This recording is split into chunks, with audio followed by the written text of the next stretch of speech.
Film की शुरुआत 1990 के वक्त से होती है। हमें दो बहन भाई मिशेल और क्रिस से मिलवाया जाता है। क्रिस बहुत ज़हीन था। छोटी ही उम्र में वो एक ऐसा टेस्ट दे रहा था जिससे वो डायरेक्ट कॉलेज में एडमिशन ले सकता था। एग्जाम से फ्री होकर जैसे ही मिशेल और क्रिस बाहर आते हैं तो इन्हें आर्मी ऑफिसर्स रोक लेते हैं क्योंकि क्रिस ने कॉस्मो रोबोट वाला एक शर्ट पहना था जो जाहिर कर रहा था कि उसे रोबोट्स पसंद है। लेकिन अब की दुनिया में इंसानों और रोबोट्स के दरमियान जंग होने वाली थी। सीन कट होकर हमें ईथन नामी साइंटिस्ट को दिखाया जाता है जिसे रोबोट्स से बहुत ज्यादा नफरत थी। सालों पहले रोबोट्स को इंसानों की मदद के लिए बनाया गया था जिनसे इंसानों ने काम करवाया और फिर जब रोबोट्स में कुछ मसला हो जाता तो इंसान इन्हें फेंक दिया करते थे।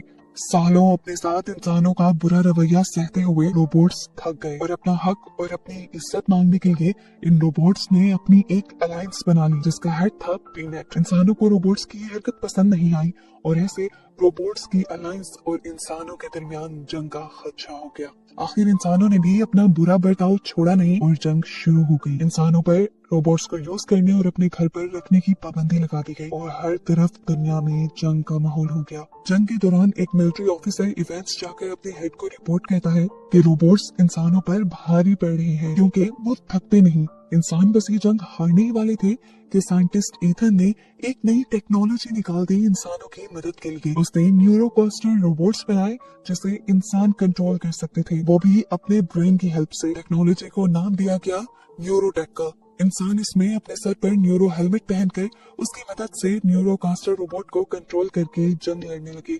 न्यूरोकास्टर रोबोट्स बिल्कुल रोबोट्स जैसे ही थे, वो थके नहीं और ऐसे चंद ही हफ्तों में इस नई टेक्नोलॉजी की मदद से इंसानों ने रोबोट्स से ये जंग जीत ली। इस जंग में सबसे ज्यादा रोबोट्स को मारने का अवार्ड मेजर मार्ट को मिला। जंग के खत्म होने के बाद इंसानों ने रोबोट्स के साथ एक कॉन्ट्रैक्ट कर लिया जिसकी वजह से रोबोट्स को डिस्ट्रॉय करने के बजाय उनको एक फैसिलिटी में कैद कर दिया जाना था। फिर वक्त गुजरता रहा, साइंटिस्ट ईथन ने अपनी न्यूरोटेक टेक्नोलॉजी को और भी एडवांस बना लिया और इंसानों के माइंड को दो हिस्सों में डिवाइड करके एक वक्त में दोनों हिस्सों को न्यूरोकास्टर के साथ अटैच कर दिया। यानी इंसान एक वक्त में दो न्यूरोकास्टर रोबोट्स को एक साथ हैंडल भी कर सकता था। अपने एक ही ब्रेन की हेल्प से वो एक वक्त में दो न्यूरोकास्टर रोबोट से अपने कई काम करवा सकता था। साथ ही इंसान के पास ये भी ऑप्शन था कि वो अपने ब्रेन के एक हिस्से को न्यूरोकास्टर रोबोट के साथ अटैच करे और दूसरे से अपनी लाइफ एंजॉय करे। इसीलिए लोगों को टेक्नोलॉजी का ये एडवांस वर्जन बहुत पसंद आया और पूरी दुनिया के लोग ये टेक्नोलॉजी यूज करने लगे। यहाँ तक कि स्कूल में भी न्यूरोटेक को यूज करना सिखाया जाने लगा। खैर अब सीन कट होकर हमें 1994 का वक्त दिखाया जाता है और हमारी लीड कैरेक्टर मिशेल को अपने फोस्टर डैड के साथ रहता दिखाया जाता है। मिशेल स्कूल आती है तो दिखाया जाता है कि सभी बच्चों को न्यूरो हेलमेट की मदद से पढ़ाया जा रहा है, लेकिन मिशेल न्यूरो हेलमेट यूज नहीं करती क्योंकि उसे अपना इंसानी वर्जन ही पसंद है।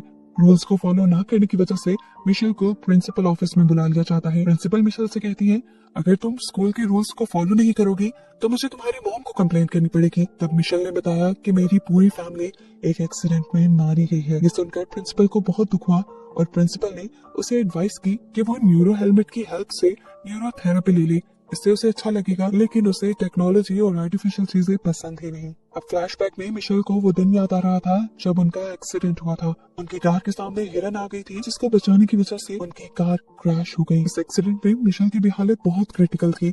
उसे होश हॉस्पिटल में आया और तभी उसे सामने अपनी एक चश्मा पहने डॉक्टर नजर आए जिन्हें देखते ही डरकर वो हाथ से उठ गई। आंख खुलते ही उसे ऐसा महसूस हुआ कि कोई छुप कर उसके घर में घुसने की कोशिश कर रहा है। डरकर वो बेड के नीचे छुप गई। जो भी था वो उसके रूम में आ गया। ये एक कॉस्मो रोबोट था जिसने बेड उठाकर उसे ढूंढ लिया और मिशेल ने उसे मारने की धमकी दी। तो रोबोट ने उसे अपने सर की तरफ इशारा करके एक वायर को जोड़ने को कहा। मिशेल ने वो वायर जोड़ दी। तब वो रोबोट बोलने लगा और उसने बताया कि मैं तुम्हारा भाई हूँ। उसके ये कहते ही अचानक से वो गिर पड़ा। पीछे देखा तो मिशेल के फॉस्टर डैड ने आकर उसके ऊपर हमला किया था। आज के दौर में इंसानों पर रोबोट्स रखने पे पाबंदी लगाई गई थी और मिशेल से कहते हैं फौरन से पहले इस रोबोट को घर से बाहर निकाल दो। मिशेल आगे होकर उससे कहती है कि आपकी लापरवाही की वजह से घर के अंदर आया है और उसकी बदतमीजी देखकर वो मिशेल के ऊपर ही हमला कर देते हैं। ये देखकर रोबोट को गुस्सा आता है और वो उठकर मिशेल के फॉस्टर डैड के ऊपर ही हमला कर देता है। इस हमले से वो दीवार से टकरा कर गिर गए। वो पुलिस में इन्फॉर्म भी करने वाले थे लेकिन इससे पहले ही मिशेल ने उन्हें बेहोश कर दिया और फिर अपने कॉस्मो रोबोट के लेकर यहाँ से निकल गई। काफी दूर निकल आने के बाद मिशेल रास्ते में रुककर उस कॉस्मो रोबोट से पूछती है, तुम आखिर ये क्यों कह रहे थे कि तुम मेरे भाई हो? क्या तुम्हारे अंदर मेरे भाई के कॉन्शियस है? रोबोट हाँ में जवाब देता है। मिशेल इमोशनल हो जाती है और उससे पूछती है, तो आखिर मेरे भाई की बॉडी कहाँ है? तो वो इसे इशारा करके समझाता है कि तुम्हारे भाई की बॉडी के बारे में चश्मे वाले डॉक्टर को पता है। मिशेल को याद आया कि वही डॉक्टर थे जिन्होंने मिशेल को बताया था कि तुम्हारा भाई मर गया है। अब मिशेल एक नक्शा खोलती है और रोबोट एक जगह हाथ लगाकर बताता है कि रोबोट्स की फैसिलिटी के बीचों बीच हमें वो डॉक्टर मिल जाएगा जैसे क्रिस का पता है। ये लोग अब उस जगह के लिए निकल जाते हैं। रास्ते में वो रोबोट देखता है कि यहाँ के इंसानों की काफी हालत बुरी है क्योंकि इंसानों ने न्यूरोटेक हेलमेट का बुरे तरीके से इस्तेमाल करना शुरू कर दिया था। वो उसको यूज करके नशे भी करते थे। इंसानों की हालत बुरी होती जा रही थी और ये देखकर कॉस्मो रोबोट को बहुत बुरा लग रहा था। इसी जगह पर हम इवांस नाम के एक आदमी को देखते हैं। ये वही मिलिट्री ऑफिसर है जिसने बुरी खबर दी थी कि इंसान रोबोट से जंग हार रहे हैं, लेकिन अब ये मिलिट्री के यूनिफॉर्म में नहीं था, शायद ये रिटायर हो गया था। वो इल्लीगली गन्स को सप्लाई करने का काम करता था। वो यहाँ एक गन न्यूरोकास्टर रोबोट को दे देता है। गन को पकड़ते ही उस न्यूरो रोबोट ने इस गन के पैसे उसे देने से मना कर दिया और उल्टा उसी की गन से उसी को धमकाने लगा। इससे पहले कि वो इवांस को मार देता, पीछे से कोई उसी के ऊपर हमला करके उसी को ही डिसेबल कर देता है। ये इवांस का रोबोट था। इवांस ने इलीगली एक रोबोट अपने साथ रखा हुआ था। अब ये दोनों मिलकर इस न्यूरोकास्टर रोबोट की बॉडी को अपने ट्रक में डाल देते हैं और इसी सब का फायदा उठाते हुए मिशेल और उसका कॉस्मो रोबोट भी इसी ट्रक में चढ़ जाते हैं क्योंकि वो जानते थे कि ये दोनों अब रोबोट वाली फैसिलिटी के अंदर ही जाएंगे। पता चलता है कि होश में आने के बाद मिशेल के फोस्टर डैड ने पुलिस में कंप्लेन कर दी थी कि मिशेल के पास एक कॉस्मो रोबोट है। उसी कॉस्मो रोबोट को मारने के लिए गवर्नमेंट मार्क को हायर कर लेती है जो रोबोट्स को मारने में हायर था और वो अब इन लोगों का पीछा कर रहा है। फिर दिखाया गया कि अब इवांस ने जहाँ ट्रक रोका था वो उसका घर था और उसका घर रोबोट की फैसिलिटी से जुड़ा हुआ था। घर के अंदर आते ही मिशेल और कॉस्मो रोबोट भी ट्रक से निकलते हैं और इनकी आवाज ये दोनों सुन लेते हैं। इवांस ने इन दोनों को गन पॉइंट पे ले लिया तो मिशेल ने उसे अपना मकसद बताया कि वो सिर्फ फैसिलिटी के अंदर जाना चाहती है, इसीलिए वो इवांस के ट्रक के अंदर चढ़ी थी। वो जानती थी कि इवांस फैसिलिटी के अंदर से चीजें लेने और बेचने का काम करता है। तब इवांस ने कहा, वहाँ बहुत खतरा है, तुम वहाँ नहीं जा सकती। अगर तुम्हारा ऐसा इरादा भी है तो तुम छोड़ दो। अभी ये लोग बात ही कर रहे थे कि इतने में इवांस को किसी के ऊपर चढ़ने की आवाज आई। उसने जल्दी से दोनों रोबोट्स को छुप जाने को कहा और देखा कि यहाँ मार्क का न्यूरोकास्टर रोबोट आया था जो उनसे कहता है, बता दो तुम्हारे रोबोट्स कहाँ हैं। मैं जानता हूँ कि मिशेल एक रोबोट की मदद कर रही है और वो उसी के पास है, लेकिन इवांस ने कहा, नहीं ये मेरी बहन है और यहाँ पर कोई रोबोट नहीं। उसका झूठ सुनकर मार्क ने उसके ऊपर हमला कर दिया। इससे उन दोनों रोबोट्स को बहुत ज्यादा गुस्सा आया और उन दोनों ने ही मार्क के ऊपर हमला कर दिया। मौका देखते ही मिशेल ने यहाँ के स्विचेस ऑफ कर दिए और ये चारों यहाँ मार्क के न्यूरोकास्टर रोबोट को चीजों के नीचे धंसाते हुए खुद वहाँ से भाग निकले और असली मार्क अब अपना न्यूरो हेलमेट उतार कर बहुत ज्यादा गुस्से में दिखाई दिया। ये लोग भागकर जहाँ पहुंचे थे वो बहुत ही खतरनाक जगह थी।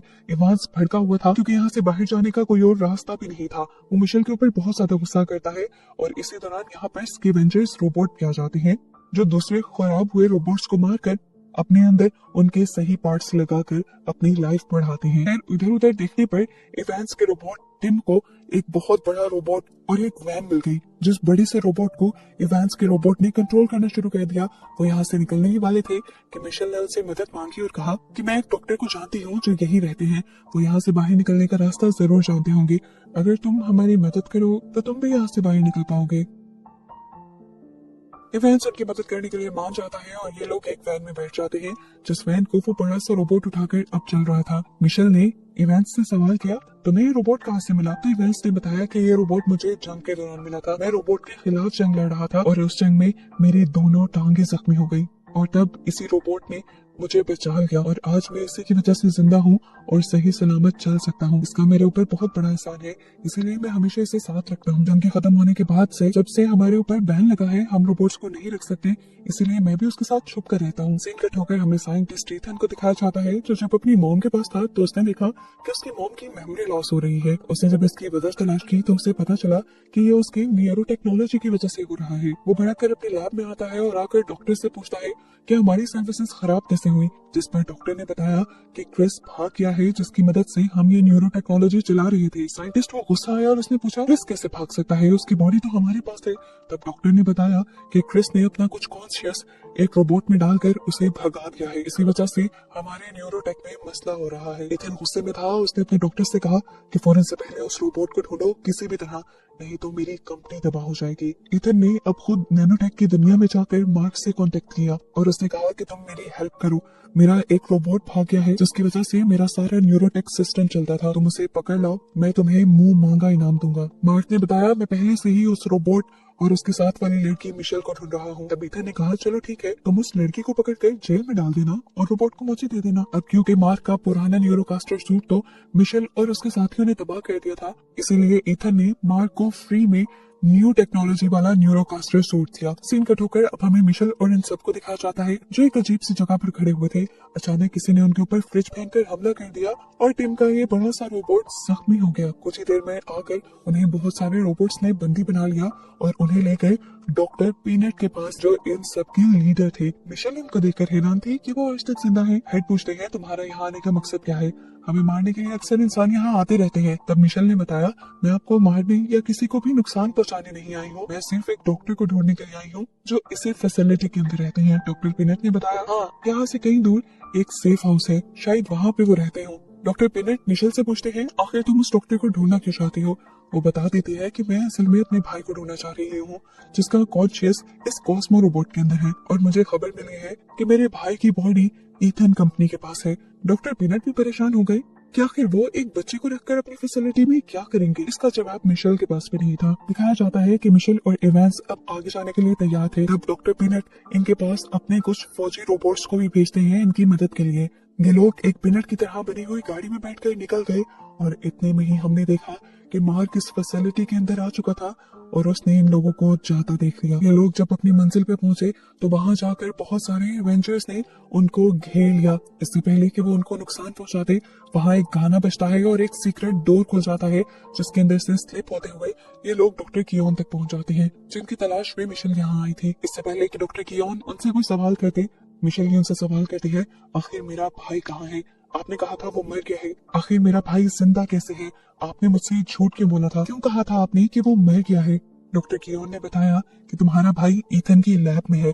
मिशेल ने पूछा, क्यों और किस लिए? तब डॉक्टर कियोन ने बताया, आज से 4 साल पहले इंसान जंग में हार रहे थे और इसी सब में तुम्हारा और क्रिस का एक्सीडेंट हो गया। हमने क्रिस का जब MRI किया तो हमें पता चला कि वो बहुत ज्यादा जीनियस है, उसके दिमाग में कुछ एक्स्ट्रा ताकत है जो उसे गॉड ने गिफ्ट में दी थी और यही ताकतें हमारा सहारा बन गई। क्रिस की ब्रेन पावर से ही हम न्यूरोटेक को बना पाए थे। मिशेल गुस्से में थी, उसने कहा, फिर आखिर तुमने मुझसे झूठ क्यों बोला कि वो मर गया है? तब डॉक्टर कियोन ने अपने रोबोटिक वर्जन में उसे सारा पास दिखाया। तब क्रिस कोमा में था और उसकी बॉडी के जरिए उसके ब्रेन को यूज किया जा रहा था।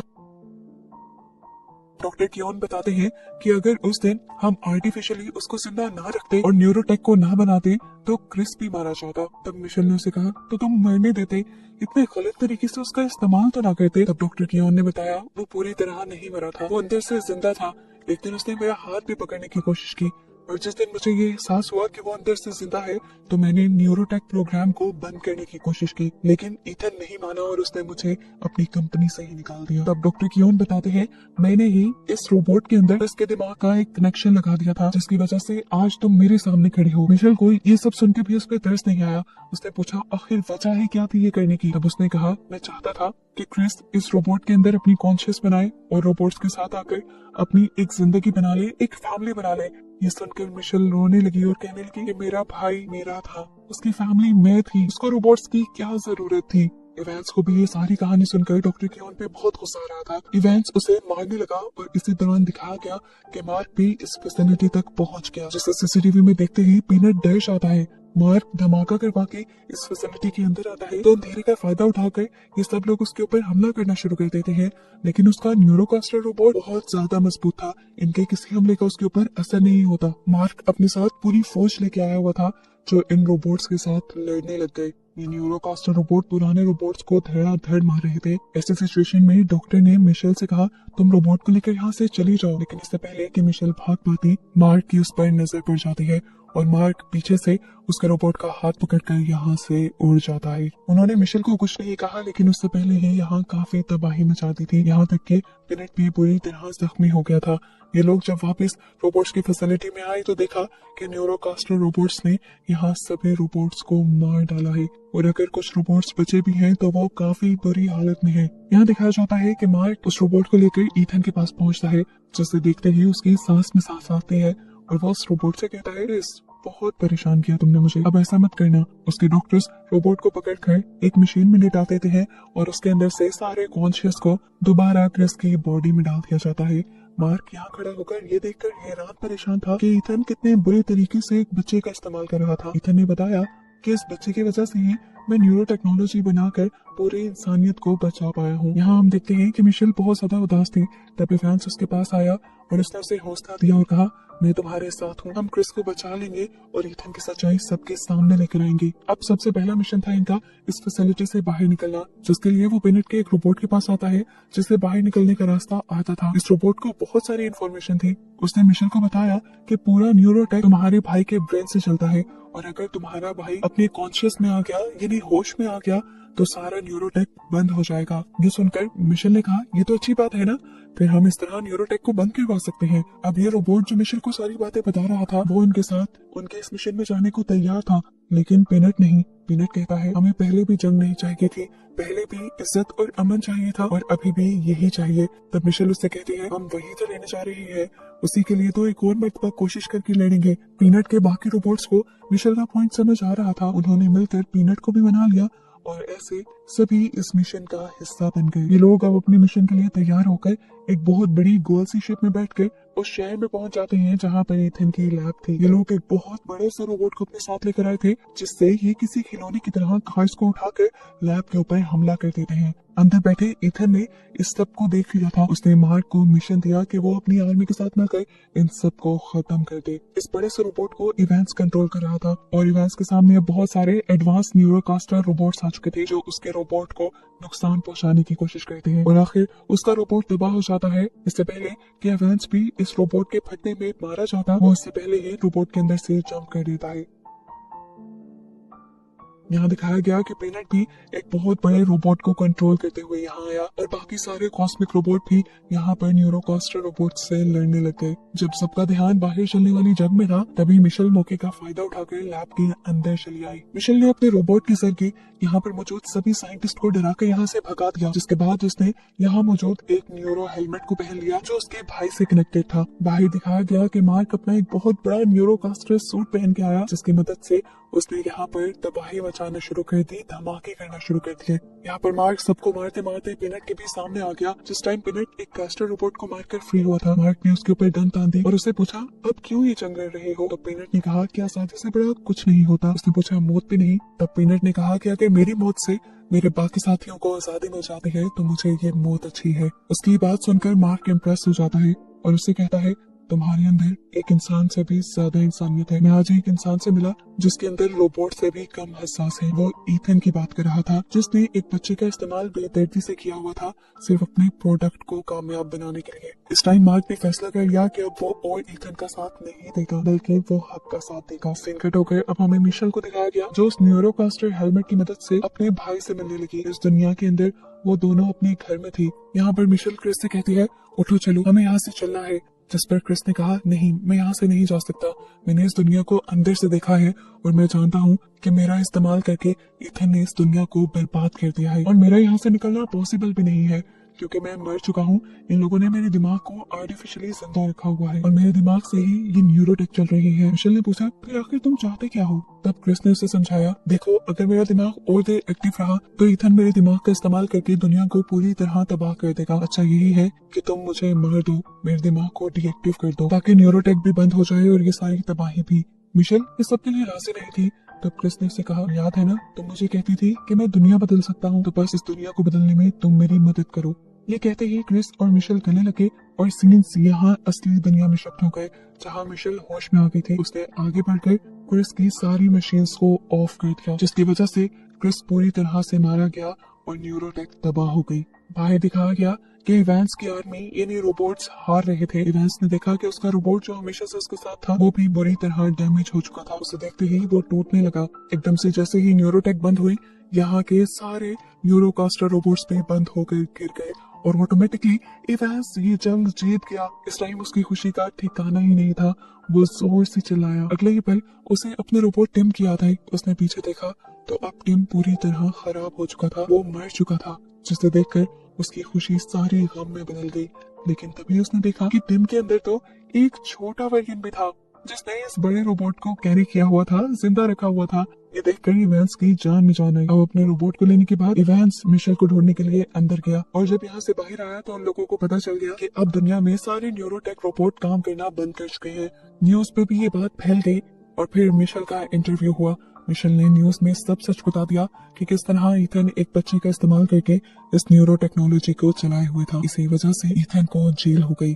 और कहानी के आखिर में हमें मिशेल को पूरी दुनिया को स्पीच देते हुए दिखाया गया, जिसमें मिशेल कहते हैं, मैं जानती हूँ आप सब लोग कंफ्यूज होंगे इस दुनिया में क्या चल रहा है। असल में दुनिया में न्यूरोटेक बंद हो गई है। ईथन ने न्यूरोटेक के जरिए न सिर्फ रोबोट्स को जंग में हराया था, बल्कि इंसानों को भी किसी काम कर नहीं छोड़ा था। इंसानों को न्यूरोटेक की आदत पड़ चुकी थी। इंसान ये भूल गए थे कि वो सारे काम जो वो न्यूरोकास्टर रोबोट से करवा रहे हैं वो खुद भी कर सकते हैं। असली दुनिया में इंसान ही इंसान का सहारा है, ना कि ये न्यूरो टेक्नोलॉजी। हमारे इमोशंस और हमारा मिलना जुलना ही हमें इंसान बनाती है। अगर आगे बढ़ना मुश्किल लग रहा है तो हम सब मिलकर एक दूसरे का साथ देंगे और आगे बढ़ जाएंगे। उसकी स्पीच सबको बहुत अच्छी लगी। इवांस भी इमोशनल होकर उसके गले लग गया। और फिर मूवी के पोस्ट क्रेडिट सीन्स में हमें मरे हुए रोबोट्स का एक झुंड दिखाया गया, जिसमें कॉस्मो रोबोट भी था। एकदम से वो रोबोट उठ खड़ा हुआ, इस मैसेज के साथ कि उसके अंदर अभी भी क्रिस की कॉन्शियस जिंदा थी। और बस यही दिखाते हुए कि मूवी यहाँ खत्म हो गई।